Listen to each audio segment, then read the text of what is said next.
చేనేత కార్మికుల యొక్క ఆరోగ్యం కోసం ఆరోగ్య బీమా పథకానికి శ్రీకారం చుడతాం. దానికి 10 కోట్ల అవసరమన్నారు. ఈ రోజు చెప్తున్నా, ఇమ్మీడియట్ గా ప్రారంభిస్తామని మీ అందరికీ హామీ ఇస్తున్నాం. ఇది కాకుండా పొదుపు నిధిలో థ్రిఫ్ట్ ఫండ్ ఉంది, ప్రభుత్వ వాటా ఉంది, 8% ఉంది. దీన్ని 16% చేసి వారి భవిష్యత్ అవసరాలు తీర్చడానికి శ్రీకారం చుడతామని చెప్పి కూడా నేను మీకు తెలియజేస్తున్నా. దీనికి 10 కోట్లు అవుతుంది, ఇది కూడా ఇస్తాం.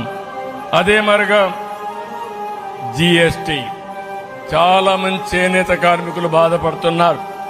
ఈరోజు జీఎస్టీ ఉంది, దీనివల్ల మా వృత్తికి ప్రోత్సాహం లేదు. జీఎస్టీ తీసేస్తే మాకు ఉపాధి దొరుకుతుందని ఆలోచిస్తున్నారు. అందుకే హామీ ఇస్తున్నాం, జీఎస్టీ తీసేయడానికి నేను ప్రయత్నం చేస్తా. ఒకవేళ తీసేయలేకపోతే మీరు ఎవరైతే చేనేత కార్మికులు ఉన్నారో రీఎంబర్స్మెంట్ ఇచ్చే విధానాన్ని తీసుకొస్తానని చెప్పి నేను హామీ ఇస్తున్నా.